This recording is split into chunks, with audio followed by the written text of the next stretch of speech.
Alors bonjour et bienvenue à ce direct organisé par Info-Québec. Aujourd'hui, on va plonger dans un sujet qui concerne tout le monde, mais dont on parle trop peu, le déploiement de la 5G au Canada. Imaginez, c'est environ 300 000 antennes 5G qui sont en train d'être installées discrètement un peu partout, sans que la population soit vraiment informée sur les risques potentiels pour la santé. Pourtant, de nombreuses études scientifiques inquiètent sur les effets des ondes millimétriques qui sont utilisées par ces technologies.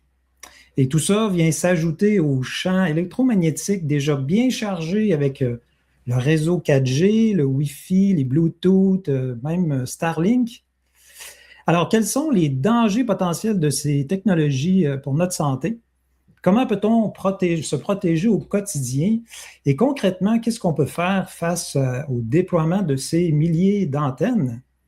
Eh bien, c'est le genre de questions qu'on va se poser avec mes trois intervenants qui ont accepté d'être là ce soir et qui ont à cœur d'informer le public là, sur tous ces enjeux.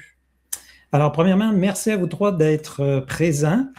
Et comme d'habitude, je vais faire un petit tour de table où chacun peut se présenter et nous donner un aperçu là, des sujets qui vont être abordés ce soir. Alors, on peut peut-être commencer avec Chantal, si tu veux bien te présenter.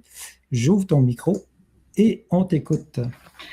Oui, ben moi j'ai été invitée sans doute parce que j'ai participé à une mobilisation citoyenne dernièrement qui a mené à l'arrêt d'un projet d'implantation d'une antenne d'une tour cellulaire de Bell, en fait, à l'entrée du village de Val-David, pardon, sur la montagne de Vallée-Bleue. Et c'est ça, je milite en fait pour réduire l'exposition des enfants et de la population générale aux radiofréquences. Et je vais parler dans ce direct là, des lignes directrices sur les radiofréquences de Santé Canada, puis aussi sur comment les appareils sans fil sont testés. Parfait, merci. Merci Chantal. On peut passer maintenant à Stéphane, si tu veux bien te présenter. Alors, bonsoir, mon nom est Stéphane Belinsky, je suis métrologiste des ondes électromagnétiques, donc spécialisé dans la mesure ou l'art de la mesure des ondes électromagnétiques artificielles. Donc, je fais une large bande de fréquences depuis plus de 20 ans, donc de quelques hertz maintenant jusqu'à, dans certains cas, 40 gigahertz. Donc, on évalue les expositions pour toutes sortes de raisons. Et pour quand c'est l'interférence machine-machine ou machine humaine, que ce soit pour machine-machine, les implants médicaux, des problèmes de porte de garage, des problèmes d'interférence comme ça, ou humain, ou est-ce qu'on va appeler ça plus de l'hygiène électromagnétique. Donc là, on va regarder comment probablement se conscientiser sur comment est-ce que notre environnement a changé sur quelque chose qu'on ne peut pas ni voir ni entendre la plupart du temps, mais qui est très présent. Mais également comment continuer de fonctionner dans une société moderne, mais en diminuant énormément notre exposition. Donc, c'est les directions que j'ai prises depuis quelques années et c'est les questions auxquelles je vais répondre, je crois, ce soir. Très bien, merci Stéphane. Et maintenant, André, on t'écoute. Oui, merci de l'invitation, André. Bonsoir tout le monde. Alors moi, je suis journaliste depuis 87 et j'étais à la Gazette comme reporter en 88. Mais depuis 89, je me suis spécialisé en maison saine et écologique. Donc, tous les impacts de la maison, mais même les champs électromagnétiques, déjà, on s'intéressait aux lignes à haute tension, le lien avec la leucémie infantile. Puis, donc, je vais parler d'efficacité énergétique, maison solaire, matériaux sains, tout ça. Mais c'est le sujet qui revient tout le temps parce que malheureusement, beaucoup de gens souffrent à cause de l'ignorance et malheureusement les mensonges dont on va discuter et le pourquoi. Là, c'est ce qui est un peu décourageant pour beaucoup de gens. Donc, ça fait une trentaine d'années que je suis là-dessus, mais je peux vous dire que tout ce que je vais dire, je vais vous donner les références. Mon diaporama est disponible de la conférence que j'ai donnée sur les maisons intelligentes biocompatibles le 15 novembre dernier. Je vais mettre le lien Très bien. Merci. Oui.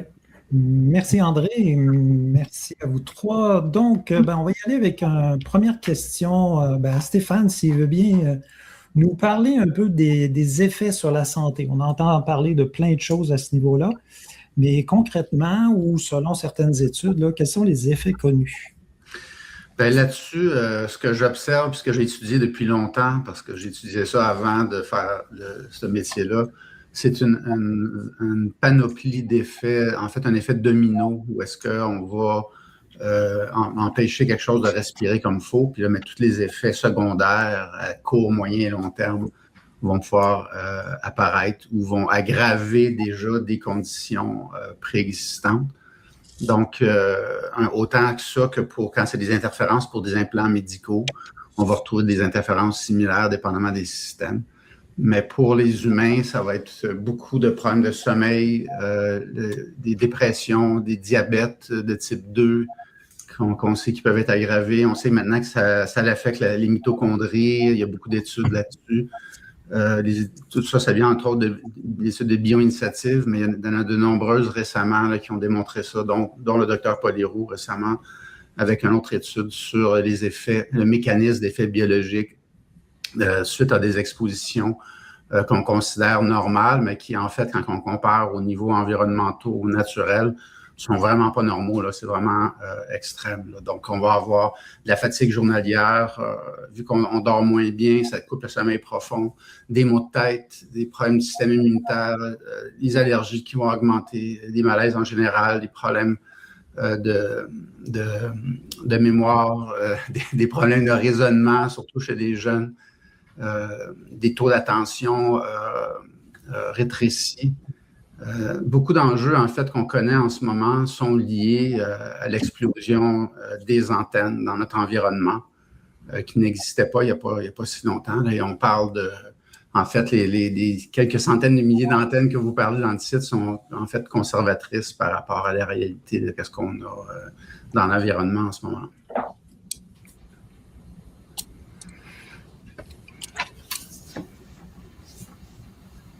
Alors, est-ce que ça fait le tour pour cette question-là? Ouais. Oui, André, on t'écoute. Je pourrais dire au niveau de la science reconnue, ce qu'on va lire dans les grands médias, ce que l'OMS, l'Organisation mondiale de la santé, a une division qui s'appelle le Centre international de recherche sur le cancer. Alors, la seule chose qu'ils vont dire, c'est un classement qu'on appelle 2B au niveau du risque de cancer, c'est-à-dire peut-être cancérogène. Les sceptiques vont dire, c'est comme si tu manges trop de cornichons ou tu bois trop de café, il y a aussi ce risque-là 2B, mais il faut en prendre pas mal de cornichons et de café, mais c'est au niveau des... On fait des blagues, mais c'est le risque de leucémie infantile qui va doubler, rendu à un niveau de 4 milligauss ou 0,4 microtesla. Ces mesures-là qu'on fait donc avec un Gasmec, l'appareil qui mesure les champs magnétiques basse fréquence. On peut les trouver souvent dans nos maisons, Stéphane voit ça couramment. C'est considéré comme élevé par plusieurs, mais parce qu'on a le chauffage électrique au Québec, on est beaucoup plus exposé qu'ailleurs dans le monde où ils chauffent au gaz, parce qu'il y a beaucoup plus d'ampérage, de courant dans nos maisons. Donc, il faut mesurer ces champs-là en allumant les plaintes électriques si on mesure l'été, Stéphane. Donc, c'est la seule chose qui est reconnue au niveau des basses fréquences, peut-être cancérogène, mais c'est quand même plus d'une douzaine d'études où le risque de leucémie infantile double. C'est une maladie grave, mais rare, mais grave. Donc, on n'y est pas avec ça. Puis, au niveau tout ce qui est ondes radio, radiofréquence, micro-ondes, VHF, UHF là, pour ultra haute fréquence, c'est le même classement 2B depuis 2011. Et ça, c'est plusieurs études au niveau du cancer du cerveau. En fait, les tumeurs dans la tête, les glandes salivaires, sur le nerf acoustique également, et les diverses tumeurs cérébrales. La pire, c'est le glioblastome, qui est le plus mortel, puis qui est en augmentation. Il y a un gros débat là-dessus, mais il est bel et bien en augmentation dans le monde chez des gens de plus en plus jeunes. La France a parlé de ça, entre autres. Donc, ça, c'est pour les gens qui sont vraiment surexposés au cellulaire. 17 minutes par jour pendant 10 ans. Donc, c'est une bonne chose que les gens textent et utilisent de plus en plus le haut-parleur et le casque d'écoute. Mais la meilleure chose que j'ai chez moi, depuis que Stéphane est venu chez nous, j'ai même plus de téléphone sans fil depuis plus de 15 ans. J'ai juste des téléphones filaires partout. Eh oui, on peut vivre avec des téléphones filaires aujourd'hui. C'est mon cas. Je pense qu'on est plusieurs ici. Mais pour plusieurs personnes, c'est un peu... ils sont souvent incrédules de savoir qu'on n'a pas de téléphone cellulaire. Bref, oui, je t'entends compléter. Oui, en fait, André, tu parlais de l'augmentation du glioblastome en France, là, je pense, si ma mémoire est bonne, c'est 6% par année depuis 20 ans, chez les 15 à 39 ans. Oui, c'est grave. Donc, c'est pas juste une question qu'on tient mieux les statistiques ou des nouvelles méthodes de diagnostic. Là. Quand tu as une tumeur du cerveau, tu le sais, tu manques pas là, chez les jeunes. Quand tu as une tumeur du cerveau, ils vont tout être comptabilisés, mais le Canada est nul depuis plusieurs années, et le Québec en particulier, au niveau de la tenue de ces statistiques-là, de l'incidence de ces tumeurs-là. Donc, ça commence à peine, là, le registre canadien à être plus sérieux. Bon, excellent. Je sais qu'il y aurait beaucoup à dire là, sur ça, mais déjà, ça plante assez gravement le décor par rapport à les effets sur la santé. Maintenant, il y a des normes qui sont établies normalement justement pour prévenir ou semblerait voilà, qui devraient empêcher qu'il y ait des effets sur la santé. Donc, Chantal, toi, c'est quelque chose que tu as étudié de près. Ben, en fait, pour être précise, ce ne sont même pas des normes, ni un règlement et encore moins une loi. Ce sont des lignes directrices sur les radiofréquences. Donc, pour bien comprendre, quand on parle de radiofréquences, sont incluses les micro-ondes, donc les ondes émises par les fours pour chauffer les aliments par agitation moléculaire, mais aussi les micro-ondes émises par tous les appareils sans fil qui fonctionnent au Wi-Fi, au Bluetooth et aux antennes cellulaires. Ce sont tous des appareils à micro-ondes. Dans son code de sécurité 6, Santé Canada autorise des émissions de radiofréquences qui sont très élevées, basées sur la prémisse que la chaleur est le seul effet des ondes. Pour Santé Canada, si les tissus humains ne s'échauffent pas en 6 minutes, ça veut dire que tout va bien. On pourrait dire que Santé Canada reconnaît seulement l'effet de votre four à micro-ondes. Santé Canada se base sur les normes américaines de l'Agence Federal Communication Commission. Et les normes de la FCC datent des années 90 et sont basées sur des études comportementales réalisées dans les années 80 sur 5 singes et 8 rats exposés de 40 à 60 minutes où seul l'effet de chaleur était considéré sous un seuil arbitraire d'absorption de 4 watts par kilogramme. La théorie prédominante de l'époque et qui persiste encore aujourd'hui est qu'aucun effet ne peut survenir si l'augmentation de la température corporelle n'excède pas 1 degré Celsius. On retrouve cette valeur de 4 watts par kilogramme dans le tableau 2 du Code de sécurité 6 de Santé Canada et qui correspond à la quantité maximale d'énergie permise d'absorption en un point donné du corps lorsqu'un appareil sans fil est tenu contre un membre. Déjà, en 1975, il avait été démontré que les rats cessaient de travailler pour se nourrir à cette valeur de 4 watts par kilogramme lorsqu'ils étaient exposés à des rayonnements à micro-ondes. Revenons à notre époque, des décennies d'études plus tard.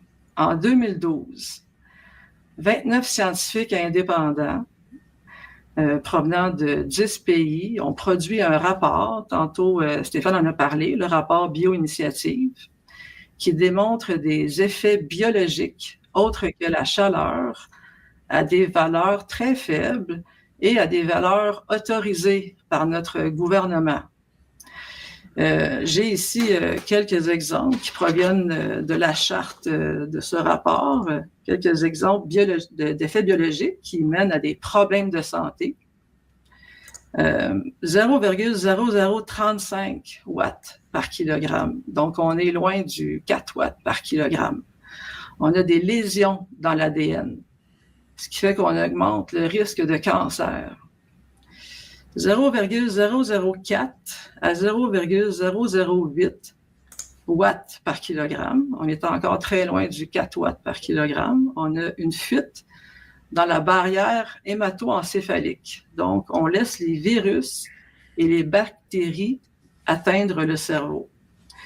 0,014 watts par kilogramme. Dommage aux spermatozoïdes et baisse de la mélatonine. 0,09. Effet significatif sur la stabilité des mitochondries. Les mitochondries, c'est les centrales énergétiques de nos cellules. Et selon le docteur Paul Héroux, professeur à la faculté de médecine de l'Université McGill, c'est grâce aux mitochondries que la vie est passée de bactéries à humains. Dans une cellule cardiaque, il y a 50 000 mitochondries. Dans un œuf humain, 300 000. C'est donc dire que là, on rentre dans des dommages à chacune de nos cellules à des valeurs autorisées par Santé Canada. On pourrait en nommer d'autres, mais j'ai pris juste quelques exemples du rapport. C'est déjà très, très percutant. Voilà. Merci. Je propose d'enchaîner là-dessus. Oui. Ça m'a fait penser à une image que je viens de faire traduire sur Google et que je montre souvent. Je suis en contact avec des gens partout dans le monde. Ces gens-ci sont en Océanie, en Australie, entre autres. C'est une organisation d'experts là-bas. Et puis, si je veux juste trouver, il est ouvert. J'essaie de faire un partage d'écran sur mon bureau. C'est ce qu'on peut, André? Oui, comme tu as fait tout à l'heure, là. Fichier image ou partage d'écran. Tout le cas, parce que là, je suis juste dans mon navigateur. Donc, si je veux une image, il faudrait que je fasse fichier image, j'imagine. Ouais, OK. Donc, c'est un tableau de combien d'études ont montré des effets probants. Est-ce que vous voyez cette image? Maintenant, oui. OK. Donc, notre corps est électrique, donc c'est logique que c'est pas un seul organe ou système qui est touché. Mais c'est 5291 études répertoriées par orsa.org. Ce sont toutes des études très, très, très sérieuses. Et c'est toujours le poids de la preuve qui fait que parce que c'est rare qu'on va trouver une seule étude puis dire OK, on a la cause et effet. Ici, on a tous les effets et ce que contestent les sceptiques et l'OMS et tout ça, c'est on n'a jamais prouvé que c'était les ondes qui déclenchaient ces symptômes ou maladies-là. Parce qu'évidemment, dans l'environnement, on est exposé à plein de choses. Puis oui, les émotions vont jouer sur la santé. Mais ce sont toutes des études sur les animaux, les humains, où on a vraiment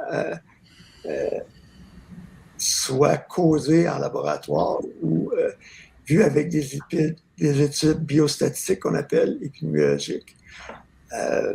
Mais juste pour terminer la mise en contexte, et en même temps, j'aimerais savoir comment je sors.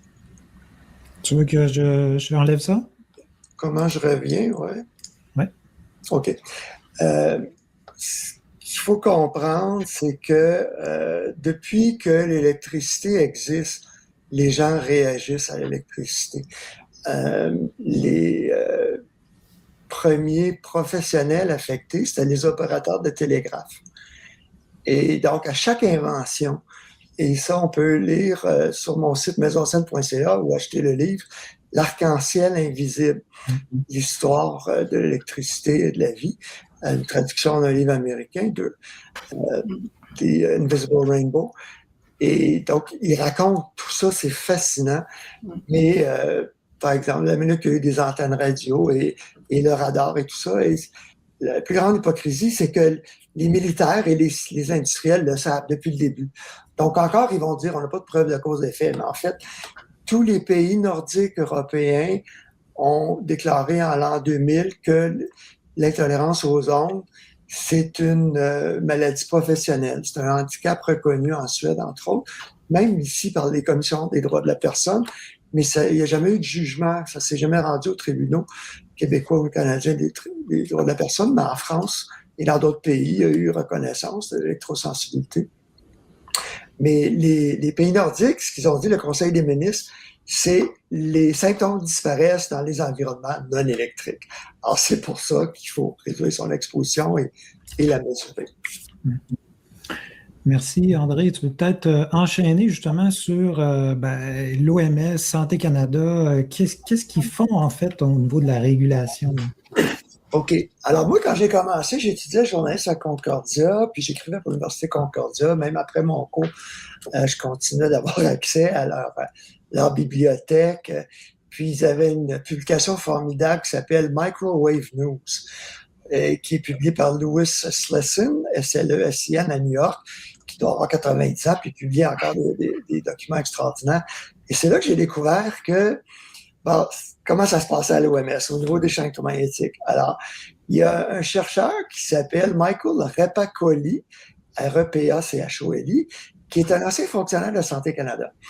Et puis, Lou Slesson, à un moment donné, il a dit on a la preuve que Repacholi est un consultant pour l'industrie électrique, avant et après d'avoir travaillé à l'OMS.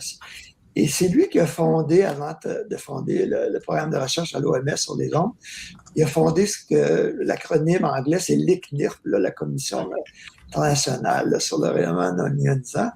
Et tous les pays du monde se basent sur les limites de l'ICNIRP, qui sont basées au niveau des hautes fréquences, là, sur on veut juste éviter l'effet thermique. Et donc, parce que ça coûterait trop cher aux militaires et aux industries s'il y avait des limites beaucoup plus basses, basées sur tous les effets non thermiques que je viens de vous montrer dans le tableau, là. Donc, c'est la plus grosse hypocrisie, le plus gros mensonge quand ils disent les études ne sont pas concluantes. En fait, après avoir créé l'ICNIRP, qui est un petit groupe financé par le ministère de l'Environnement allemand, un petit groupe de membres qui se nomment entre eux, là, c'est un petit groupe privé. Mais imaginez, tous les pays de la planète se basent sur ce qu'ils disent, et c'est vraiment pas pour protéger la santé publique, c'est vraiment pour protéger l'industrie. C'est les militaires et l'ICEEE, l'organisme international des ingénieurs en électricité et en électronique, qui ont proposé ces normes-là depuis toujours, avec lesquelles on est encore prises aujourd'hui pour éviter l'effet thermique. Donc, 4 millions de microwatts par mètre carré, par exemple, tandis que les électrosensibles, là, ils sont mal, s'ils sont pas en bas de 100 microwatts par mètre carré. Moi, je suis à 0.4 chez nous, j'ai 0 sans fil. Je suis chanceux parce que je suis à 8 km des antennes. Mais donc, Repacholi, ce qui est arrivé, en fait, c'est un des premiers chercheurs au monde à voir le lien entre l'exposition aux ondes cellulaires et le cancer chez des rats. Et après avoir publié ça, que c'était dangereux, il a été acheté par l'industrie, puis on ne parle plus de cette étude-là, mais il y en a plusieurs comme ça. Et lui a été financé, le programme de recherche de l'OMS sur les champs électromagnétiques a été financé par l'industrie, les gens de Motorola, entre autres. Et les fonds transitaient par un hôpital en Australie, je pense, d'Adélaïde, où Repacholi a déjà travaillé, et Microwave News avait divulgué cela après quelques années. Et ça explique pourquoi encore à ce jour, l'OMS écarte toujours toutes les études qui dérangent. Et Microwave News a publié quelque chose que j'ai repris encore sur mon site maisonscène.ca récemment. En ce moment, il y a toujours du financement. L'OMS finance des études et réévalue périodiquement son avis sur le sujet en se basant sur les études. Mais en fait, comme Santé Canada, ils écartent les études qui dérangent. Et puis, il y a une chercheuse dernièrement qui a dénoncé ça à Microwave News, en fait, dans un média allemand, je pense, ou européen, qui a été repris par Microwave News. Il voulait lui dire comment faire son étude, les méta-analyses où on étudie plusieurs études différentes. Mais elle, ce qu'elle a dit, c'est que souvent, les études sont très différentes et on ne peut pas toutes les mettre ensemble et tirer une conclusion. Donc, elle connaît sa science, comme tout le monde qui connaît la chose, mais ce que fait l'OMS, c'est qu'ils vont diluer la puissance statistique des résultats qui dérangent en faisant une moyenne de tout ça. Mais il y a un chercheur qui s'appelle Henry Lai qui a trouvé que 70% des études financées par l'industrie et le gouvernement vont conclure que les micro-ondes ne sont pas dangereuses et 70% des études indépendantes, comme celle citée dans le rapport Bioinitiative, ben c'est l'inverse. Et puis là, dans les grands médias, les gouvernements, les chercheurs font du bashing du rapport Bioinitiative. Mais il faut savoir, c'est qui ces gens-là? Le rapport Bioinitiative, c'est les plus grands chercheurs indépendants de la planète. C'est pas rien, là. Leonard Hardell, dont je vais vous parler tantôt sur la 5G, je l'ai rencontré à Bruxelles en 2015, je vais juste finir là-dessus. Mais je lui ai demandé, qui êtes-vous? Puis je savais qu'il était oncologue et épidémiologiste. C'est lui qui a fait le plus d'études sur le cellulaire et le cancer. C'est pour ça qu'en 2011, ils ont dit peut-être cancérogène. Là. Mais il m'a dit, depuis la fin des années 70, j'ai étudié le lien cancérogène là, de la dioxine, l'agent orange, le défoliant au Vietnam, là, qui avait du 2,4-D qu'on met des fois encore sur nos pelouses. Et après ça, les BPC, les biphényl polychlorés, ça a été un des pionniers là-dessus aussi. Et après ça, le glyphosate, le fameux Roundup. Donc, Hardell a toujours eu raison. Ils ont beau essayer de le critiquer, attaquer sa crédibilité, il a toujours eu raison. Et donc, ces études sont béton. Ils disent les jeunes qui commencent à utiliser régulièrement celui-là contre le cerveau avant l'âge de 20 ans, ils vont quintupler leur risque de tumeur cérébrale. Puis là, il y a tous les effets, les symptômes des micro-antennes 5G, dont on peut peut-être parler plus en détail tantôt. Donc, l'OMS est totalement corrompue de ce côté-là et on a tous les faits. Et juste pour terminer sur les études, on a toutes les études militaires des années 50 et 60, ça circule sur Internet et sur mon site abondamment.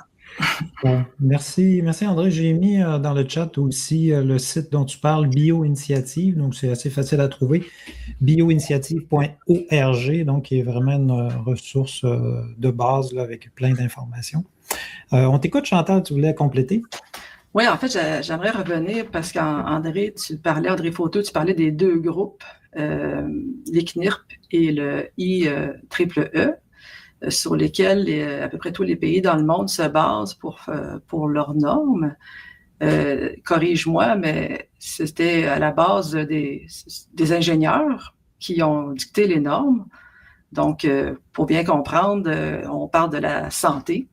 Je ne sais pas vous, mais quand vous avez des problèmes de santé, moi, en tout cas, je vais voir un médecin, pas un ingénieur. C'est quand même particulier que les normes proviennent d'ingénieurs qu'on aime bien pour construire des ponts, mais pour dicter des normes sur la santé.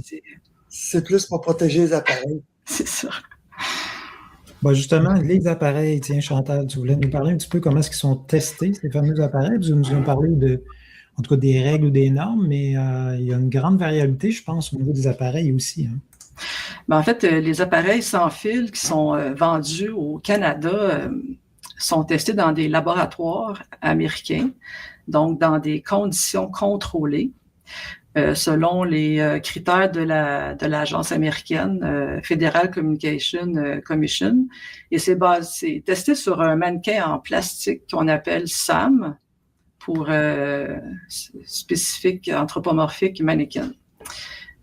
Tous les appareils sans fil qui sont vendus au Canada sont testés sur SAM pour une période de 6 minutes par appareil où seul l'effet de la chaleur est considéré.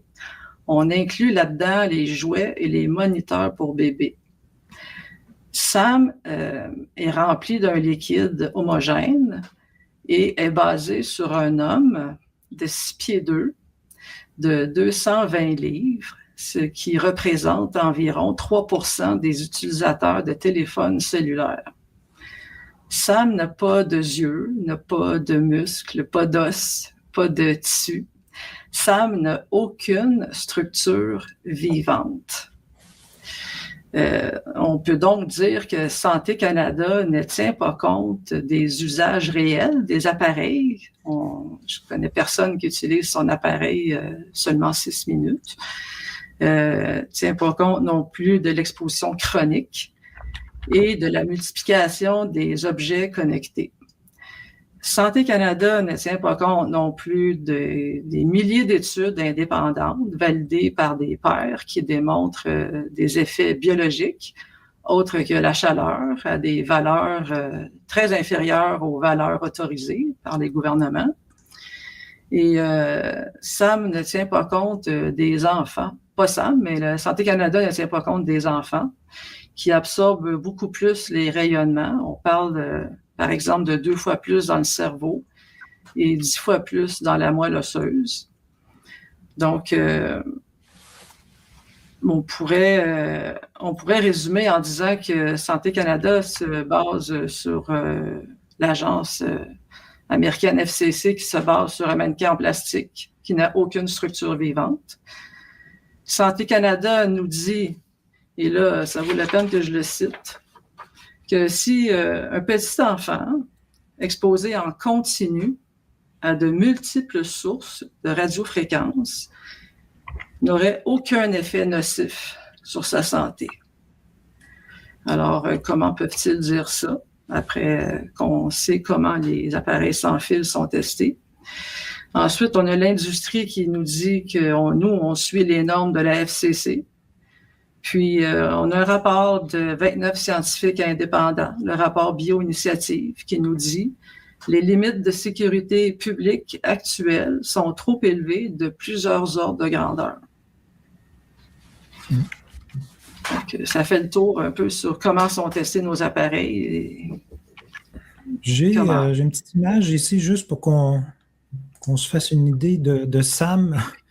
Je n'arrive peut-être pas à l'agrandir, mais on voit un petit peu le bonhomme en fait en bas, là. Ce que tu essayais de nous expliquer. Je pense que c'est bon de s'en faire une image aussi. Oui. Très bien, très bien. Alors, on continue avec Stéphane. Si tu veux nous parler de justement la 5G, en quoi c'est nocif et est-ce que c'est plus nocif que la 4G, que le Wi-Fi et tout ça? On t'écoute. En fait, c'est une continuité. Donc, on dit 5G pour 5e génération, mais elle s'appuie sur toutes les autres générations. Puis là, ce qu'on fait, c'est qu'à mesure qu'on sature une bande de fréquence qu'on va attribuer à une génération, là, on a besoin d'une autre génération. Et là, ce qu'on fait aussi, surtout pour entre autres pour le 5G, c'est qu'on a libéré des entre guillemets, vieilles bandes de fréquences attribuées à d'autres fonctions pour transporter l'Internet des objets ou le 5G ou le 6G aussi. Donc, ça a multiplié les antennes énormément. Ce qu'il faut savoir, en tout cas, moi, dans ce que j'observe, ce que j'ai étudié, ce que j'observe, c'est, l'intensité, on en parle depuis tantôt, l'effet thermique, mais bien avant ça, on a les effets d'interférences nombreuses, que ce soit machine ou humaine. Et donc, c'est le nombre de fréquences. Et chaque antenne a, en fait, 3 fréquences. Et la majorité des antennes qu'on a autour de nous, même si on ne les utilise pas, vont émettre à forte proximité puisqu'ils sont autour de nous. Donc, on n'a pas beaucoup de relief qui va venir bloquer ces émissions-là. Donc, la 5e génération, mais la continuité de la 4e génération, en fait, c'est que c'est la multiplication des micro-antennes qui nous expose que même si vous l'utilisez une fois par mois, vous avez des millions d'expositions entre les deux sans que vous le sachiez. Donc, on a vraiment non seulement des fréquences qui sont plus bioactives, parce que la fréquence, on peut la moduler aussi. Donc, on va avoir la bande porteuse qui, là, on veut porter quelque chose. Donc, c'est pour ça que le 5G, la bande porteuse, en général, et sauf exception, elle est plus élevée, donc c'est moins pénétrant. Donc, c'est plus fort à côté des antennes, mais on va mettre plus d'antennes. Par contre, c'est plus fort, plus d'échanges de données. Donc, c'est tous des facteurs qu'il va falloir échangé, donc bon, moins pénétrant, plus d'antennes, mais plus vite. Mais cette rapidité-là demande non seulement une quantité d'antennes, la bande porteuse est différente, mais la façon qu'on va pulser cette bande porteuse-là, qui est une autre fréquence, et l'information fixée dessus, qui est une troisième fréquence pour une seule antenne. Donc, pour le 5G, si on veut faire l'Internet des choses, puis qu'on a du Wi-Fi dans une brosse à dents, une couche pour bébé, un four, un frigo, une télévision, bien entendu, ben là, puis même si on ne l'utilise pas, on a des expositions permanentes. Donc, et sur des multiples fréquences. Donc là, on est venu chercher, comme par exemple dans le 5G, on est venu chercher autour du 600 MHz qu'on a libéré. Le 4G, on avait été libéré dans le 720 MHz, on était plus bas, mais le 5G aussi, on va aller chercher plus élevé, parce que là, on manque de fréquences aussi ailleurs. Fait qu'on va chercher dans le 1700, dans le 21 ou 2.1 GHz, puis dans le 3.5, puis on va avoir des Wi-Fi autour de 5 GHz ou 5.8 GHz. Mais ça se tient autour de ça. Sinon, ben là, il faut aller en hauteur dans des endroits spéciaux pour avoir d'autres types de fréquences. Mais c'est la multiplication des antennes, puis en même temps, je suis concerné, la pulsion des bandes qui a énormément changé. Comme par exemple, si vous avez X sortes de téléphones cellulaires, puis que vous mettez votre application à jour, par exemple pour le Bluetooth, qui va pulser autour du 2.4, mais en fait, la bande porteuse est autour du 2.4, mais la pulsion de la bande est très différente des Wi-Fi plus conventionnels. Du jour au lendemain, si vous mettez à jour votre appli, ça peut complètement changer la fréquence d'émission du téléphone qui est, la plupart des gens, sur vous, à votre tête, quand vous dormez. Une montre, pourquoi pas. Un appareil auditif.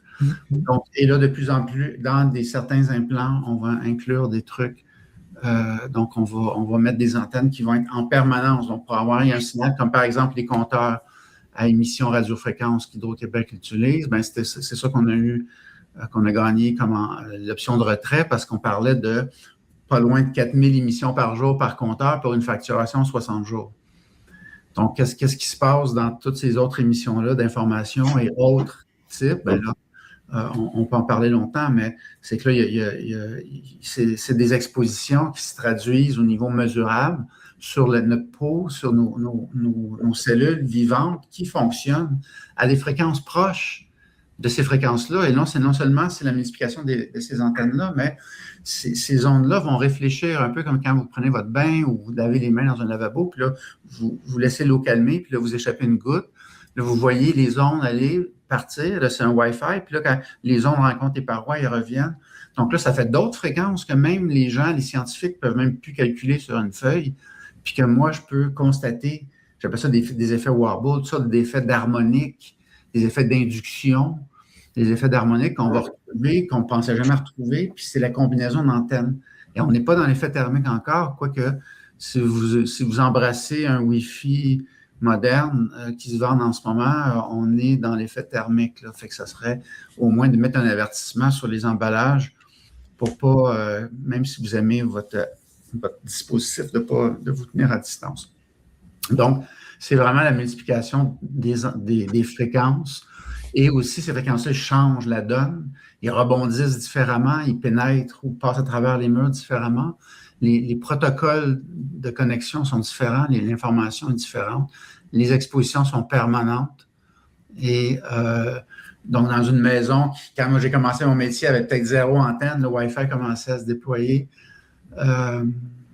Mon Dieu, on va retrouver 20-30 antennes en permanence que les gens ne savent même pas parfois qu'ils ont. Et là, c'est des expositions inutiles. C'est pour ça qu'on va parler d'hygiène électromagnétique, parce que là, il faut commencer à être conscient que ce n'est pas parce qu'on ne le voit pas, on ne l'entend pas, que ce n'est pas présent. La preuve, c'est qu'on échange plein d'informations, notre positionnement. Il ne faut pas oublier, là, c'est des appareils avant tout de l'industrie militaro-industrielle qu'on a maintenant dans les mains, dans nos chambres d'enfants, qu'on a importés, avec les mêmes intérêts financiers.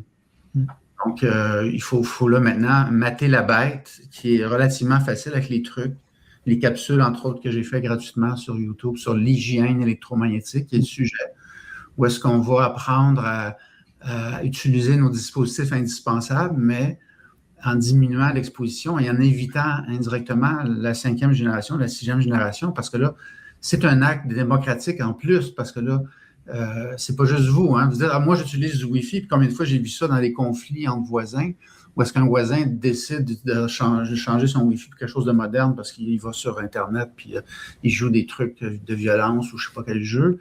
Et là, ça change la donne des 8 voisins autour dans les logements, à tel point où j'en ai un ou deux qui ont des symptômes. Et là, ils font le lien quand il s'en va ou quand il éteint son appareil. Fait que là, on commence à faire le lien. Mais la majorité des gens ne font pas le lien. Mais ça, c'est... Fait que là, on essaie de négocier pour les gens. Bien là, peut-être juste quand tu joues, d'allumer ça. Mais le problème, c'est que personne n'est obligé d'avoir ni de Wi-Fi ni de Bluetooth dans une maison en partant.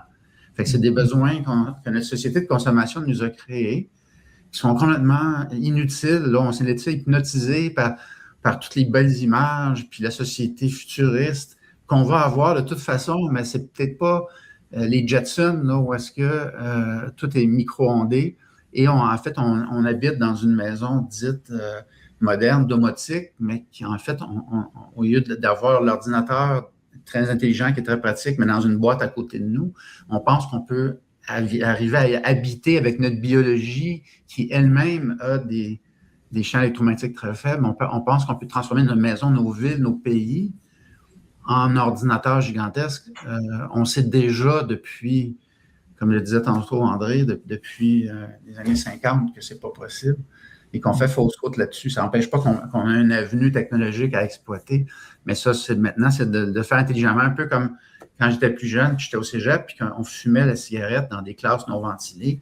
Il y avait 20 étudiants qui fumaient la cigarette dans une classe non ventilée au cégep, puis c'était normal, parce que les médecins disaient que c'était bon de fumer, là, parce que c'est...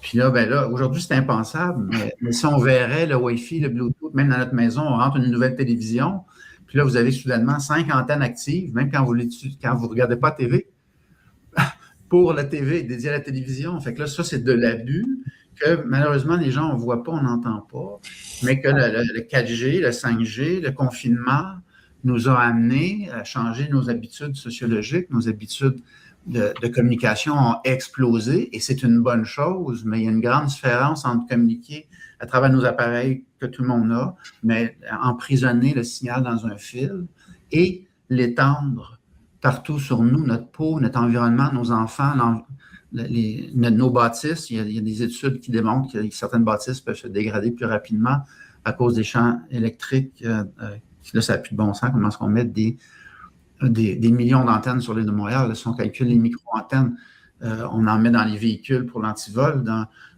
partout. C'est un peu ça l'enjeu en ce moment des micro-antennes. Mais comment est-ce qu'on peut avoir un énorme impact, chacun de nous, si on est 8 millions de Québécois, puis chaque Québécois éteint ne serait-ce qu'une antenne ce soir, mais c'est 8 millions d'antennes de moins, non seulement au Québec, mais dans l'environnement au complet, chez vous, chez votre voisin. Votre voisin, il y en a moins sur votre peau. Même j'ai des gens qui prennent des habitudes d'hygiène électromagnétique parce qu'ils me voient travailler. Là, ils voient ma voiture lettrée dans la rue. Puis là, ben là, ils se posent des questions parce que c'est quoi ce drôle de personnage Ghostbuster-là qui se promène avec des antennes. Là, ils font le lien, ils appellent le voisin. Puis là, ça se peut-tu que par rapport, là, des maux de tête, puis tout ça. Puis finalement, mais là, j'ai des nouveaux clients à côté. Puis là, ben, on atténue des fois plusieurs maisons dans le même quartier. Puis là, tout le monde en profite. Donc, c'est pas, ça ne coûte rien, là, ça.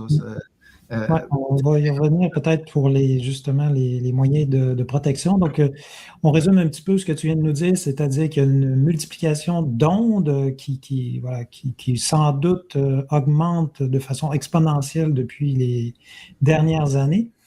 Que la 5G, c'est une technologie où les antennes doivent être plus proches des humains aussi, et c'est pour ça que ça fait qu'il y a beaucoup, beaucoup d'antennes qui se démultiplient partout et qu'on retrouve sur le dessus des édifices au lieu de la fameuse grande tour 3G, 4G qu'on voit habituellement.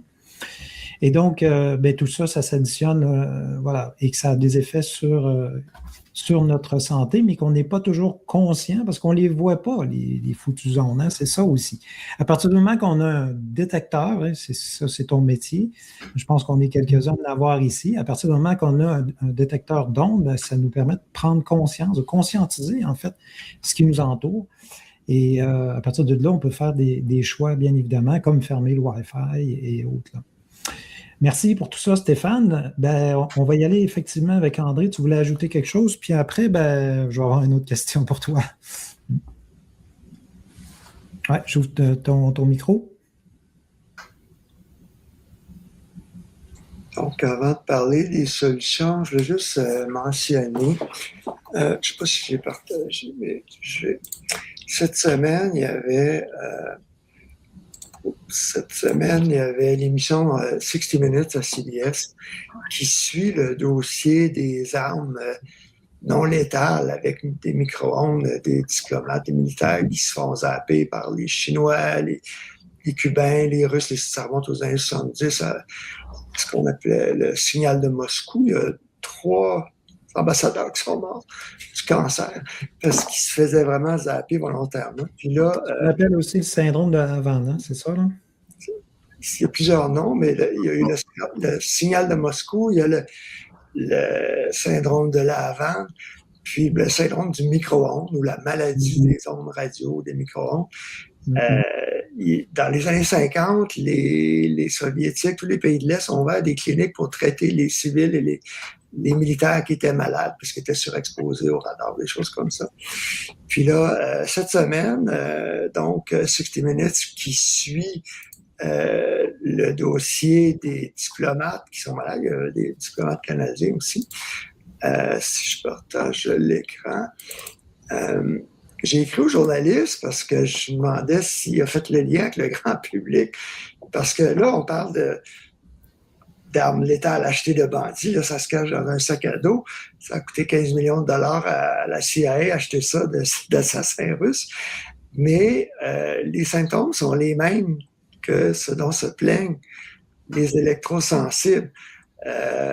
Si je donne ici l'exemple des 7 études de cas, le Dr Hardell que j'ai rencontré à Bruxelles, lui, il rendait 8 études de cas de gens qui allaient bien, puis du jour au lendemain, des micro-antennes 5G ont été installées sur des immeubles ou des lampadaires ou d'autres structures devant leur maison.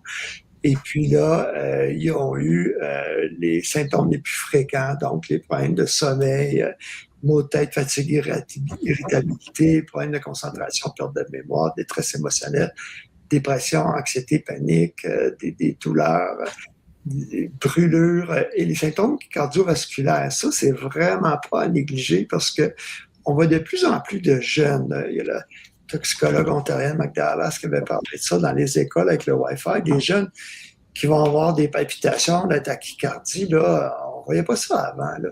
C'est pas juste de l'anxiété qui fait que ces gens-là ont ces problèmes de santé-là. Donc, si on vous dit que la 5G, c'est totalement sécuritaire, mais il faut aller voir donc les études de cas du Dr Hardell. J'ai un autre, c'est ça. Je ne sais pas si vous voyez ici, il faut que je le repartage. Voyez-vous encore mon écran? Pas pour l'instant, non. Okay. Donc, j'invite juste les gens à aller voir cet article où je résume l'étude. On a vu ça là, avant, là. Oui, tu nous as montré l'article en question. Ouais. Celui-ci, c'est depuis 2024. Là. Et d'ailleurs, il faut le souligner, ça a été longtemps considéré comme une théorie du complot, cette histoire-là. Là, oui, c'est ça, mais c'est vraiment... Là, maintenant, c'est approuvé. Oui, c'est la réalité. Ouais. Ben écoute, André, on continue avec toi. La grande question, en tout cas pour ma part, que je me pose, puis on est plusieurs à se poser, malgré toutes ces évidences, pourquoi c'est si difficile de faire sortir l'information, de toucher justement les gens qui sont dans le domaine de la santé, les politiciens et tout ça? Je sais que ça fait longtemps que vous militez et tout ça, mais quelle conclusion vous en retirez aujourd'hui, là? C'est comme pour tous les polluants. Quand il y a des premières études, c'est les premiers lanceurs d'alerte, là, ça peut prendre 20, 40, 60, jusqu'à 100 ans pour certains polluants, qu'on parle du tabac, l'amiante, le plomb, tous les polluants qui amène beaucoup d'argent. Puis là, ben, il y a un problème, c'est qu'il y a des centaines d'antennes sur nos hôpitaux, des antennes cellulaires qui apportent des frais de loyer au ministère de la Santé qui est dans le trou, qui a la misère à réparer ces hôpitaux. Donc, ils vont toujours attendre d'avoir les preuves hors de tout doute. En Occident, et particulièrement en Amérique du Nord, nous, on est Américains. Je dis ça parce que les Européens sont plus forts sur le principe de précaution.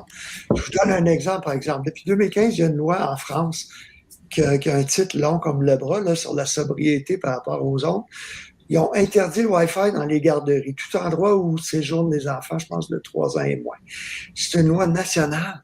Personne ne sait ça ici. Le Wi-Fi est banni dans les garderies. Aïe aïe! Il doit y avoir pas mal d'études assez inquiétantes. Donc, on ne va pas attendre d'avoir la preuve de cause et effet, ce qu'on appelle le smoking gun, la balle qui sort du fusil, puis la fumée, puis tous les mécanismes. Comment est-ce que cette substance-là cause ce cancer-là? Mais en fait, je reviens là-dessus parce que les mécanismes, on les connaît, on a parlé de la mélatonine et tout ça, puis les cellules sont inondées de calcium et tout. On les connaît depuis très longtemps. Donc, c'est vraiment malheureusement parce que l'argent mène le monde. C'est vraiment ça. Et les gouvernements sont liés avec ces industries-là. Combien de milliards de dollars ça génère? Combien d'emplois?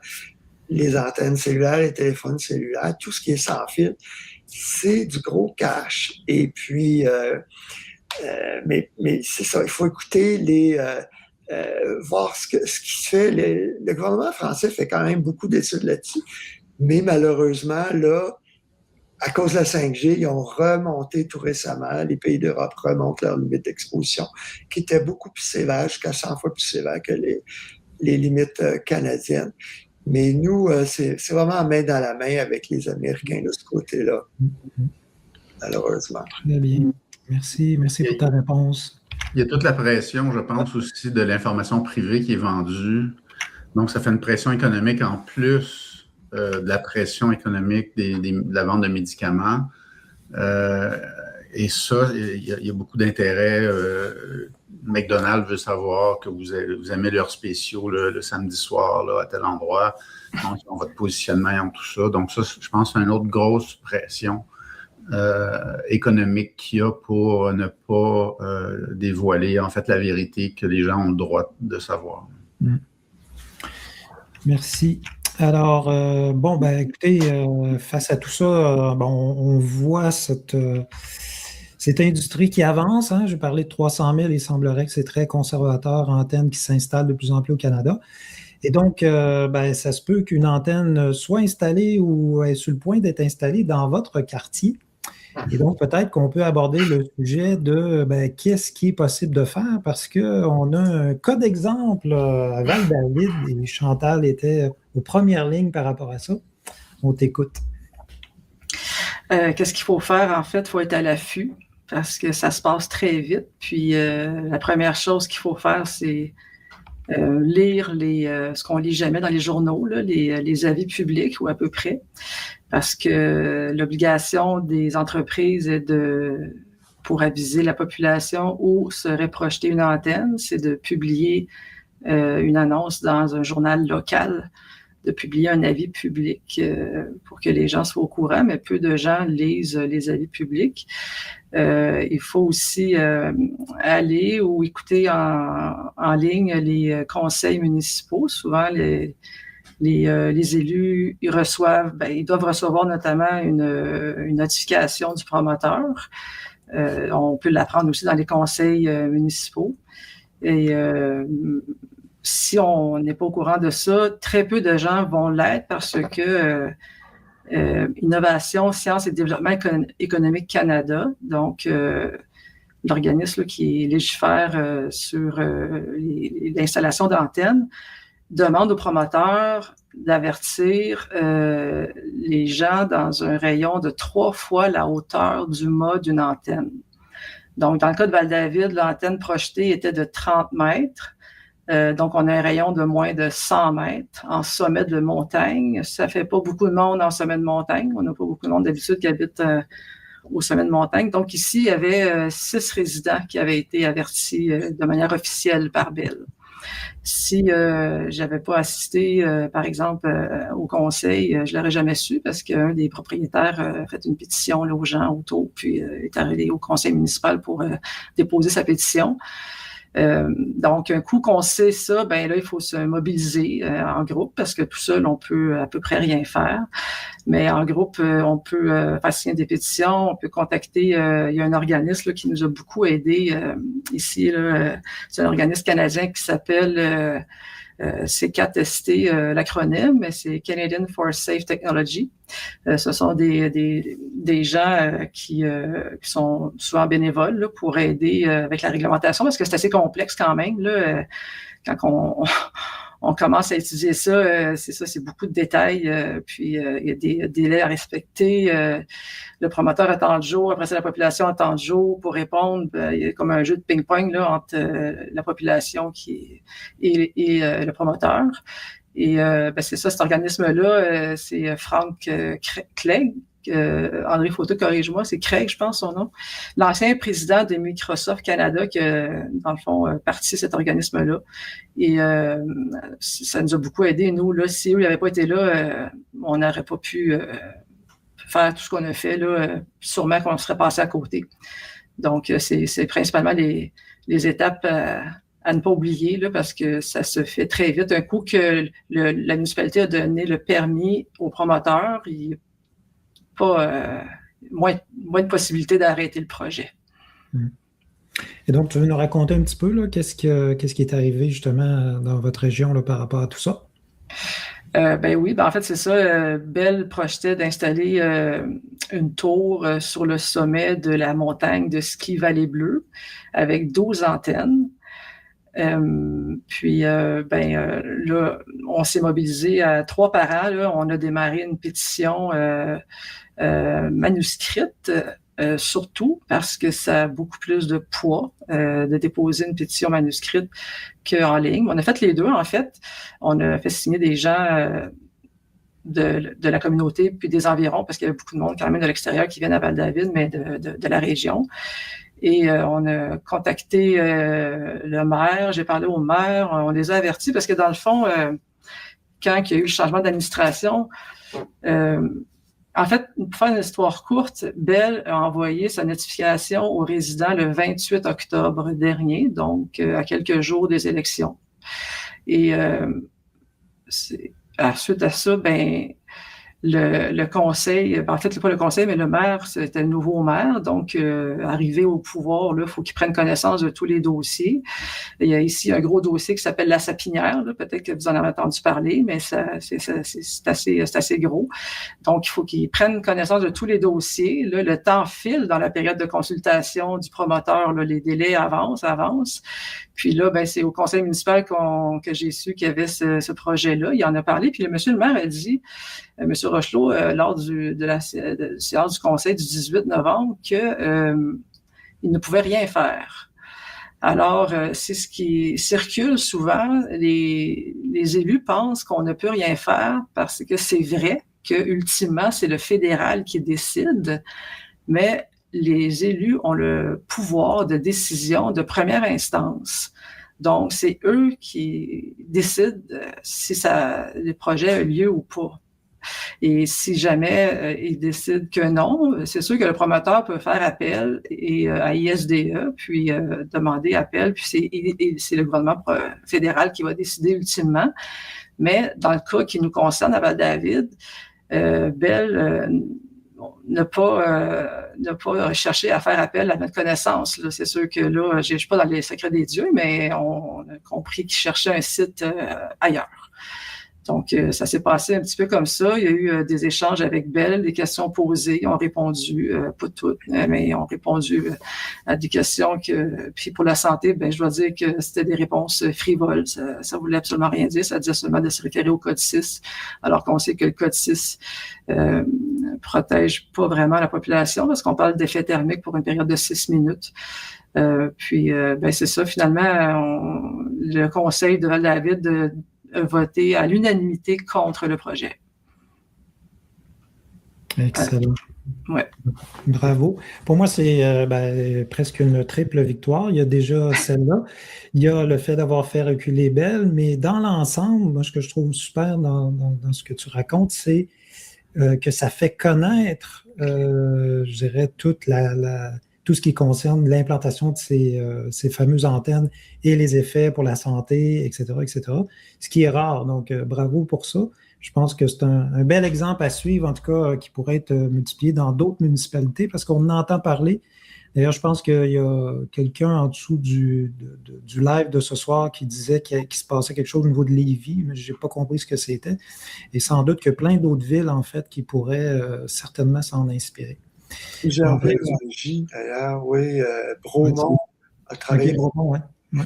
Et puis à Bromont, c'est Pascal Génina, qui est l'ancien recherchiste de Charles Tisser à Découverte, qui est un grand-père très inquiet, qui s'est battu contre les antennes à Bromont. Puis ce qu'on voit toujours, c'est le même scénario.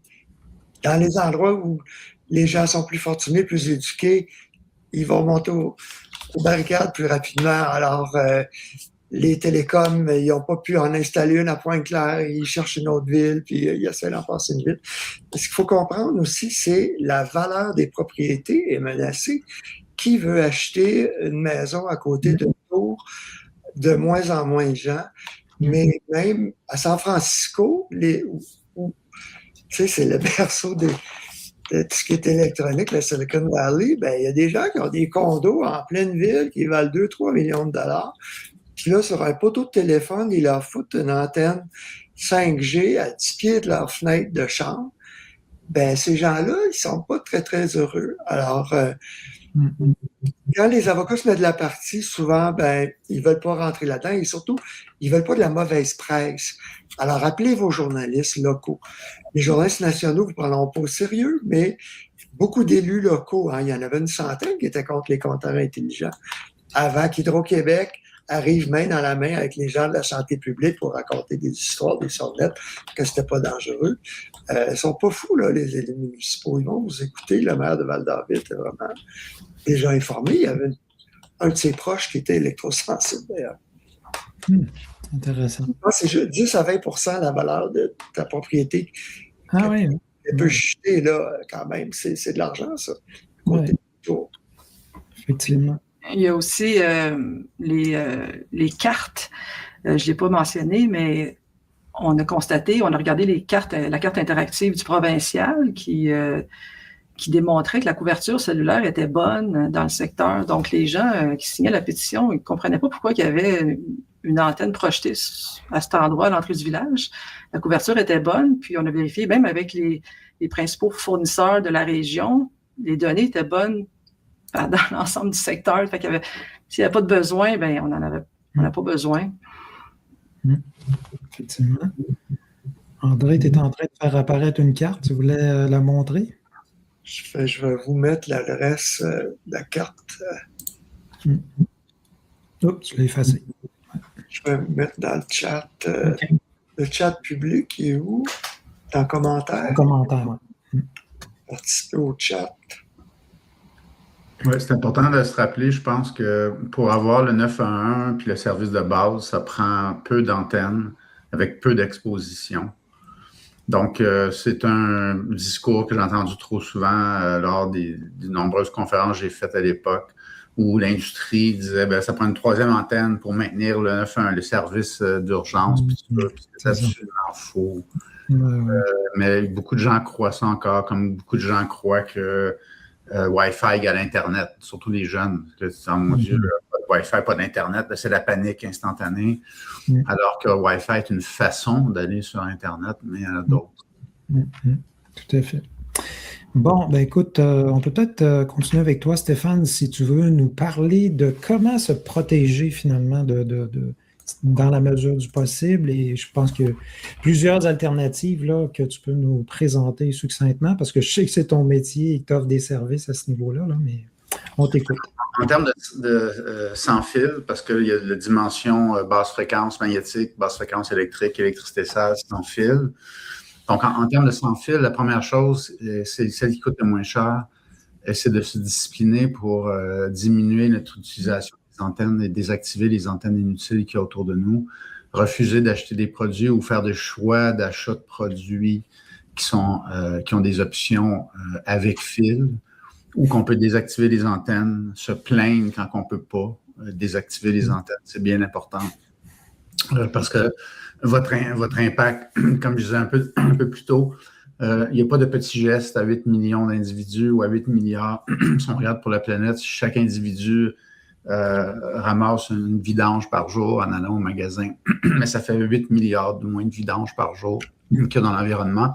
C'est la même chose pour les antennes. Chaque antenne a 3 fréquences. Donc, c'est commencer à être conscient qu'on veut, si on a des systèmes Bluetooth, on veut pouvoir les désactiver. Des systèmes de son, des fois qu'on écoute le soir avant de se coucher autour du lit, ben, vous avez 1, 2, des fois 3 antennes en permanence, juste pour que le système de son, au cas où que vous voulez utiliser ce soir-là ou dans 3 semaines, ben là, c'est d'être conscient de pouvoir les désactiver. Donc, avoir accès à Internet avec fil.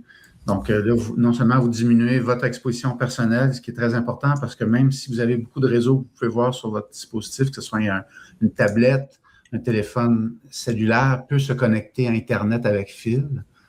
Donc, mais même si vous voyez 30 réseaux, si vous éliminez déjà le vote, c'est une grosse exposition de moins, parce que le vote, justement, il y a moins d'obstacles entre vous et votre peau et votre organisme, mais également, c'est qu'il y en a un moins chez vos voisins. Donc, c'est un respect aussi pour l'environnement. Donc, le premier acte qui ne coûte rien ou très peu, c'est de commencer à s'éduquer, d'être conscient que c'est un peu fumer le cigare. Là. Si vous fumez un gros cigare à la vanne dans votre appartement ou sur le balcon, ça risque de sentir chez le voisin. Donc, c'est d'être conscient, d'avoir un certain respect. Fait que de moins vous utilisez ça, le moins vous appelez les antennes. Parce que souvent, les gens, bon, ils l'utilisent, ah oui, c'est bien le fun, jusqu'à temps qu'il y a une antenne dans leur cour.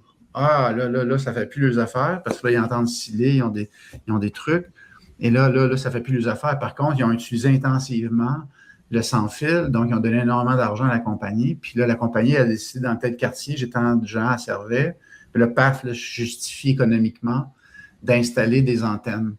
Donc, on appelle les antennes avec notre utilisation. Donc, c'est un acte démocratique de commencer à faire de l'hygiène électromagnétique avec les systèmes sans fil, de moins utiliser, de conserver une ligne à fil à la maison, qui peut être une ligne IP à travers l'Internet ou une bonne vieille ligne traditionnelle à fil là, qui sort du modem directement. Et on fait un renvoi d'appel du cellulaire vers la ligne fixe de la maison. Donc, on peut parler pendant des heures et pas avoir ni d'effet thermique, ni utiliser les antennes, et aussi favoriser l'utilisation du fil, le câble, la fibre optique, on en veut. C'est ce qu'on ne veut pas, c'est de mettre un Wi-Fi, c'est stéroïde au bout de cette fibre optique-là. En fait, la fibre optique est absolument essentielle pour les antennes 5G parce que souvent, c'est ça qui assure la communication rapide entre les antennes. Mais là, la majorité des gens maintenant peuvent avoir ce câble-là ou cette fibre optique-là qui rentre dans leur maison. Fait que la mission, c'est de conserver le fil de l'entrée ou la sortie de votre modem ou de l'entrée de votre maison à vos appareils, dans un premier temps, dans un deuxième temps, de désactiver les antennes.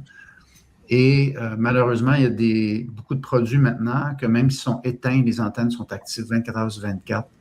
Donc, on a une exposition imposée parce que le gouvernement considère qu'il n'y a pas de problème.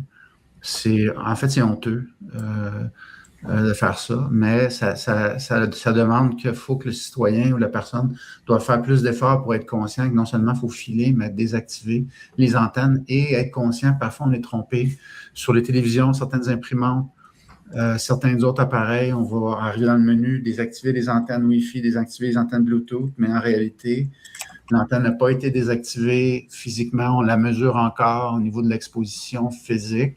C'est juste que de désactiver ça l'a barré d'une certaine façon pour pas qu'on puisse y avoir accès.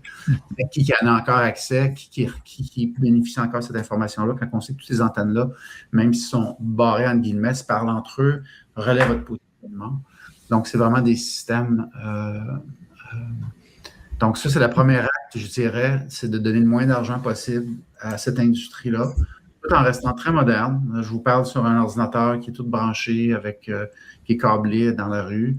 Donc, j'ai zéro exposition, zéro Wi-Fi, zéro Bluetooth dans la maison. J'ai encore une bonne vieille souris à fil. Donc, vous allez voir des capsules que j'ai faites sur Internet. C'est gratuit, qui expliquent justement comment faire pour les téléphones.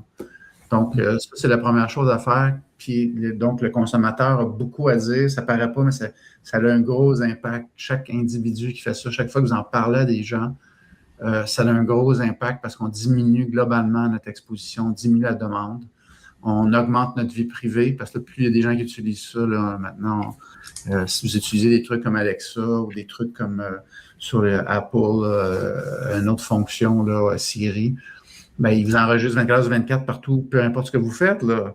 Ça fait qu'il y a beaucoup de gens qui disent ben non, moi, ça ne me dérange pas parce que j'ai rien à me reprocher, mais c'est pas ça. Là. C'est que c'est un système de surveillance où votre information est vendue d'une façon ou d'une autre, que ce soit des choses innocentes ou des choses un peu moins innocentes. Malheureusement, elle a tout un prix, là, comme le disait André un peu plus tôt.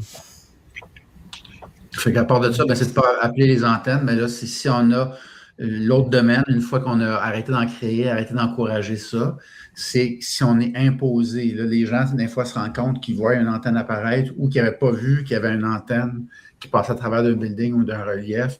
Et là, ils s'aperçoivent qu'ils ont soudainement des symptômes. Puis là, ben, ils s'en aperçoivent d'une façon ou d'une autre, là, parce qu'il y a 1000 façons de s'en apercevoir. Ben là, c'est imposé par l'environnement. Là, c'est une autre approche.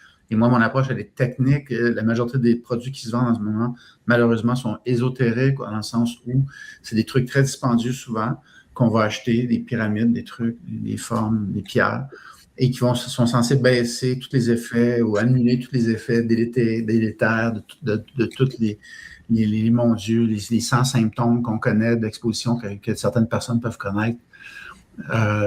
Donc, il n'y a pas de baisse mesurable. Donc, l'exposition est toujours là. Oui, psychologiquement, ça fait du bien, puis c'est toujours un impact. Mais il faut faire attention parce que là, ça l'encourage les gens à utiliser des antennes parce qu'ils disent, ben là, pourquoi que je commencerais à gérer la tête à filer? Quand je suis protégé, ben là, ouais, rentre les derniers Wi-Fi où on écoute le vendeur qui nous dit que ça nous prend une borne de Wi-Fi dans toutes les pièces, un booster dans toutes les pièces parce qu'on ne peut plus vivre sans ça.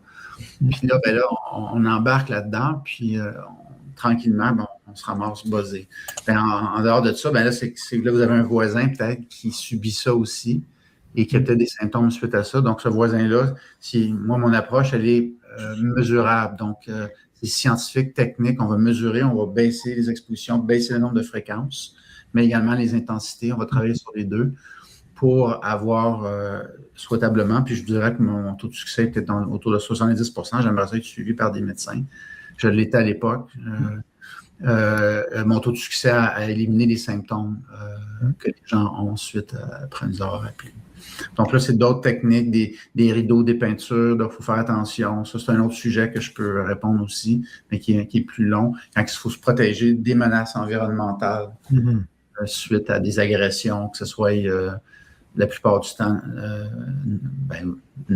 économiquement voulu, mais malheureusement de plus en plus, comme le disait tantôt André, des armes qu'on appelle psychotroniques ou du harcèlement électromagnétique qui commence à faire son apparition de plus en plus, là, et qui est un enjeu qu'il faudrait que les autorités vraiment prennent au sérieux. Peut-être on abordera ce sujet-là dans un autre direct, c'est très intéressant. Plusieurs personnes ont demandé ton site web, Stéphane, pour avoir accès à tes services. Je ne sais pas s'il y aura possibilité que tu le tapes dans la section commentaires sur l'écran. m3e.ca ou Hygiène électromagnétique sur YouTube, Rumble. S'il vous plaît, likez. J'ai 6 capsules en anglais, 6 en français. C'est gratuit. Ça vous apprend un peu à vous sensibiliser sur nos appareils préférés puis comment continuer de les utiliser, mais en diminuant notre exposition, mais comme énormément. Merci. Je ne tiens pas des références à la fin que tu m'avais demandé. J'ai mis le site de Stéphane, entre autres. Ouais, OK. Donc, n'hésitez pas à le mettre là, dans les commentaires. Puis, merci pour toutes ces informations. Je renchéris parce que ça, c'est très, très fort sur ce que tu disais. Des gens pensent qu'ils sont protégés en mettant une espèce de petite pastille sur leur téléphone. Donc, c'est un peu vraiment illusoire. Il ne faut vraiment rien comprendre aux ondes pour penser qu'une petite pastille va bloquer. Et si ça fonctionnait, ben, je pense que le téléphone ne fonctionnerait plus. Donc, la preuve, si le téléphone continue à fonctionner, c'est que ça ne marche pas. C'est pas aussi simple que ça. Il y a effectivement certaines technologies qui vont aider un peu, qui vont remonter l'énergie du corps, des choses comme ça, mais c'est jamais une aussi bonne protection que de baisser ton exposition. Puis comme disait Stéphane, si tu penses que tu es protégé, tu feras plus attention, puis là, tu risques, parce qu'il y a beaucoup de gens qui étaient super électrosensibles, qui ont réussi à aller mieux, puis ont recommencé, sont tombés dans leurs vieilles habitudes, puis les symptômes sont venus très forts. Puis en même temps, c'est pas parce que tu n'as pas de symptômes aujourd'hui que tu n'en auras pas plus tard. En vieillissant, on devient plus sensible, puis c'est une énorme part de la population là, qui est plus sensible, soit génétiquement ou juste à cause de plusieurs facteurs, dont l'âge. Et si j'ai rencontré plein de médecins de l'environnement, là, si tu as beaucoup de métaux lourds en toi, si tu as des implants métalliques, les gens qui ont eu toutes sortes d'agressions au cerveau, que ce soit moisissure, monoxyde de carbone, pesticides et autres produits chimiques, les commotions cérébrales. Donc, beaucoup de gens, toutes des choses, des millions de personnes ont eu, donc ils ne savent pas qu'ils ont un potentiel, si ça surexpose, de devenir électrosensible. C'est pas juste parce que il y a de rares personnes qui ont des tares génétiques. Là. Tout le monde est à risque, dans le fond. Ben justement, ça ouvre la porte, André, si tu veux parler de certains groupes, dont un, justement les extrosensibles du Québec, mais il y en a peut-être d'autres, là, si tu veux nous parler des ressources disponibles, des gens qui voudraient avoir des infos. OK. Ça va être pas dans mes sites web, mais dans mes fichiers images. J'ai beaucoup de PowerPoint ici. Je vais les nommer parce que puis je te l'enverrai. Je ne sais pas ça, comment partager. J'ai ouvert mon PowerPoint. Quand je vais dans diapositive et PDF, ce serait ça. Bon. OK. Ben, il y a mon site maisonscène.ca, évidemment. Stéphane, em3e.com. Vers Techno, je peux montrer son site. José Lévesque a travaillé beaucoup avec Stéphane.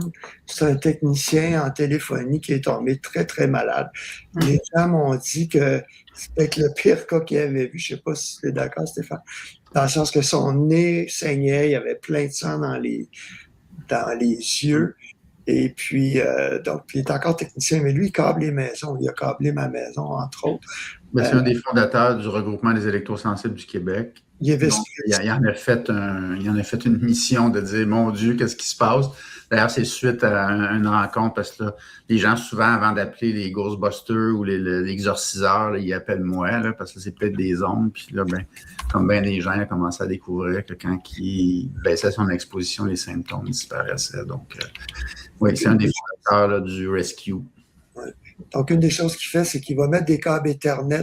Comme Stéphane disait, tu as la fibre optique dehors.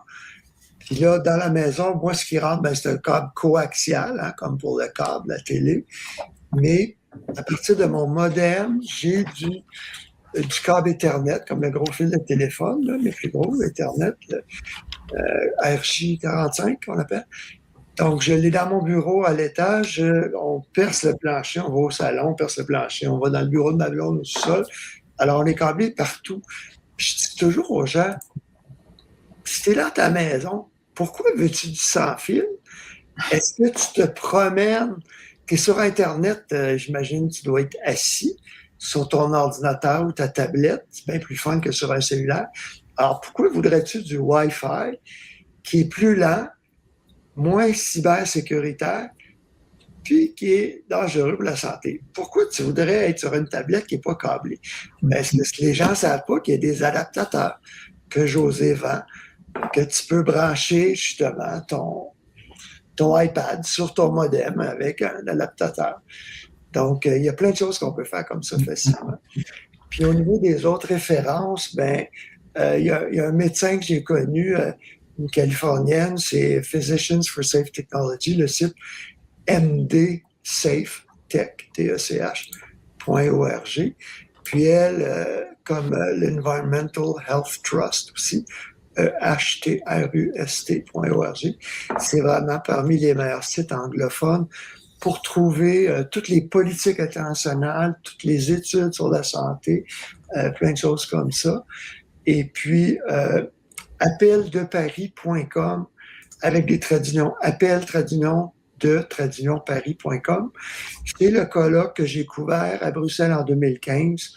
Le docteur Belpomme m'avait invité, c'était sur toutes les hypersensibilités chimiques et électromagnétiques. C'est là que j'ai rencontré les plus grands chercheurs de la planète, dont le docteur Hardell, et allez voir les diapos et la vidéo de Belayev. Igor Belayev, Belyaev. C'est peut-être le plus grand chercheur de la planète. Il dirige le laboratoire à Bratislava. Il enseigne à Stockholm. C'est un soviétique de naissance. Et puis lui, ce qu'il m'expliquait, c'est que oui, les compteurs intelligents causent le cancer. Puis les études qui disent que c'est pas dangereux ne tiennent pas de la multitude de facteurs qui fait qu'on va réagir ou non.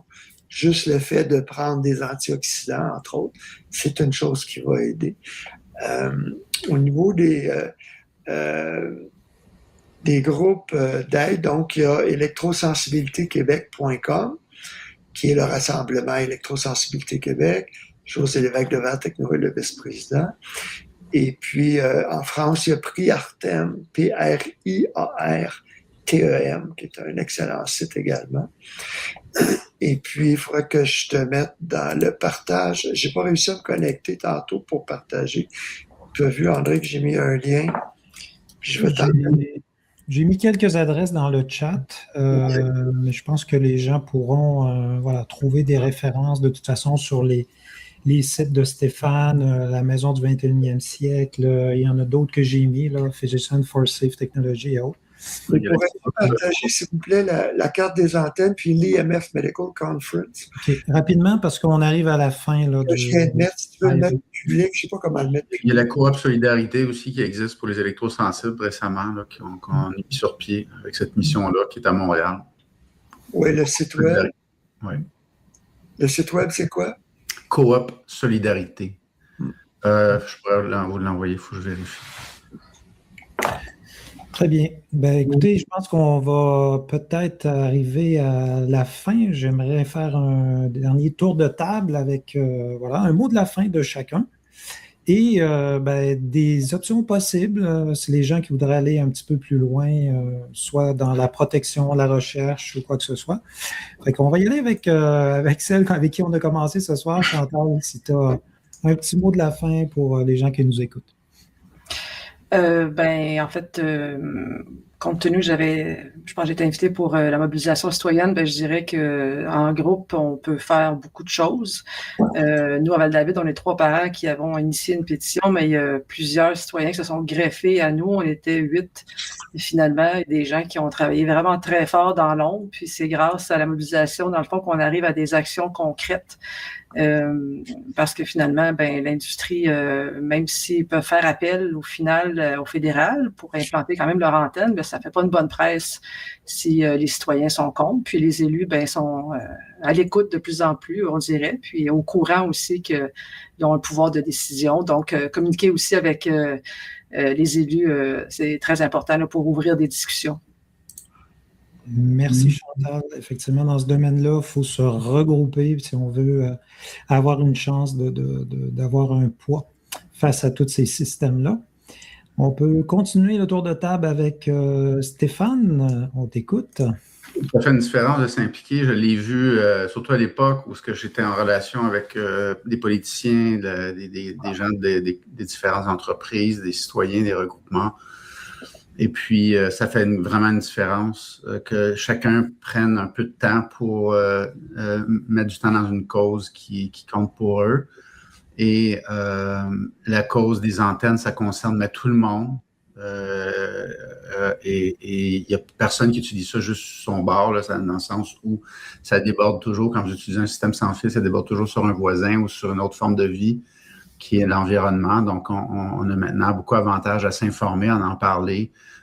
J'ai fait au-dessus de 250 conférences, dont 8 ans dans des universités, des polyvalentes, où est-ce que là, je me suis rendu compte que beaucoup de gens déjà se doutaient que telle caméra ou tel téléphone sans fil, ça donnait des symptômes à ma tante ou à mon ami ou à ma mère. Puis là, spontanément, ils ont éloigné ça. Puis, donc, ça fait une différence. Donc, il n'y a pas de petits gestes à faire dans ce domaine-là, puis de se prononcer, d'exiger des produits sans exposition. C'est super important. Chialer d'une compagnie qui ne veulent pas vous les fournir, ça fait une différence. Des fois, on s'oblige à sortir d'une compagnie, on les menace de partir parce qu'ils veulent pas, ils nous fournissent une borne, mais on n'a pas le choix d'avoir le Wi-Fi 5G, alors qu'on n'en veut pas. Ça, c'est intolérable. Donc, il y a des entreprises qui l'offrent sans le 5G ou qui font semblant de le désactiver, mais c'est pas vraiment désactivé. C'est ça, c'est pas correct. Donc, chaque fois que vous dites non, là, ça va faire, là, j'ai le droit de savoir qu'est-ce que je mets dans mon corps, mais également sur ma peau. Donc, d'exiger ça, sinon de menacer de changer de compagnie, ça a un impact économique. Et si tout le monde commence à faire ça, on va se faire beaucoup plus respecter, puis ça donne des outils aux politiciens puis aux gestionnaires pour, après ça, savoir qu'il y a des gens derrière d'eux qui vont les appuyer, mais que les intérêts financiers, signifient leur dérangement. Mmh. Très bien, puis tu fais bien de le souligner aussi aujourd'hui, cette espèce de mode d'avoir des appareils connectés, hein, tout est connecté. Je veux dire, bon, la télévision, mais maintenant c'est la laveuse, la sécheuse, le frigidaire qui est connecté. Donc, qu'est-ce que ça donne de savoir que ta brassée est finie voilà, sur ton téléphone, tu sais, Je me pose encore la question, honnêtement, pour le frigo aussi, honnêtement. Ouais, c'est fou. C'est sûr que la collecte de données, c'est des milliards de dollars en données marketing. Puis ce que les gens ne réalisent pas, c'est que vous faites du tort à vos enfants ou aux enfants des voisins. Ne serait-ce quand on allume, je ne savais pas, quand on allume son cellulaire, sur l'antenne la plus proche, il y a un canal qui s'allume. Donc, elle va mettre, même si tu n'es pas en communication, la minute que tu l'allumes, lui, il te reconnaît, vous parlez, et la personne qui vit à côté d'une antenne, c'est peut-être ça qui va faire déborder son base. Je vais montrer une dernière diapo. Moi, c'est une des choses qui m'a vraiment frappé. C'est l'ancien président de l'Académie américaine de pédiatrie qui écrivait au patron du FCC en 2013 pour dire justement que les fameuses limites d'exposition thermique étaient dangereuses. Donc, je ne peux pas vous la montrer, c'est dans mon diaporama. Dernière chose, je vais faire la plug de la formation que j'organise avec Stéphane, qui va être le 24. Si vous allez sur maisoncène.ca, 24 mars, si vous allez au niveau partage d'écran, je l'ai monté ici, ouais, voici. Donc, de 19h à 21h30, mardi prochain, le 24, ou dans 2 mardis. Alors, c'est de 19h30 à 21h30, c'est bien ça qu'on voit, le... 19h à 21h30. Ouais, 19h à 21h30, le 24 mars, c'est bien ça. Ouais. Super, c'est en ligne, hein? Oui, exactement. Excellent. Bon, puis quelques mots sur ce que vous allez aborder? Oui, moi, je vais laisser beaucoup la place à Stéphane parce que je vais faire mon intro d'une demi-heure, mais je vais référer à à la conférence, en fait, une journée conférence dont je vous ai parlé tantôt, quand on va sur ma chaîne YouTube Maison 21e, puis vous allez dans les playlists, vous allez voir Rénoscène Écolo le 15 novembre. Et puis là-dedans, j'ai la dernière conférence, c'est celle que j'ai donnée sur une maison intelligente et biocompatible. C'est l'avant-dernière, c'est la 12e, mais c'était la conférence d'ouverture de la journée. Puis c'est là que vous allez obtenir toutes mes diapos. Donc, encore, si tu veux, je te mets le lien direct dans le chat si tu veux le partager, s'il vous plaît. J'ai essayé de me connecter à YouTube tantôt pour partager, puis ça ne marchait pas. Okay. Donc, la conférence va être très pratico-pratique sur les maisons saines, la nature des champs électromagnétiques artificiels qu'on peut y retrouver, comment fonctionner de façon moderne en minimisant son exposition. Donc, ça va être des trucs pour des gens qui ont des questions plus techniques, qui veulent approfondir un peu plus le sujet ou tout simplement s'informer de façon solide en pas grand temps. Donc, la population ciblée, c'est autant les gens qui ne sont pas trop courants que même des électriciens ou des gens qui ont des questions plus précises, là, parce que certaines atténuations font appel à des enjeux électriques aussi. Là. Donc, ça va être très dynamique là, à ce niveau-là. Il y a des gens qui aggravent la situation quand ils essaient de réparer les problèmes eux-mêmes. Pour ça, Oui. souvent, Stéphane, les gens, malheureusement, ils attendent la dernière minute quand ça va vraiment mal. Ouais, c'est ça. Le Ghostbuster. Bon, ben excellent. Merci, merci à vous tous pour toutes ces informations pertinentes et vraiment importantes. Il y aurait beaucoup à dire sur tous les sujets qu'on a abordés ce soir, mais on pense que, voilà, avec ce qu'on a abordé déjà, il y a de quoi faire et ça peut amener les gens à faire des recherches de leur côté. Il y a des ressources du côté de André, de Stéphane et voilà, l'exemple de Val-David avec Chantal. Fait que ça va compléter notre soirée. Merci d'avoir été là. Vous pouvez évidemment partager cette vidéo à des gens qui seraient intéressés par le sujet. Et voilà, ça va conclure. Donc, je vous donne rendez-vous à un prochain rendez-vous. Bonne fin de soirée. Merci, André. Merci.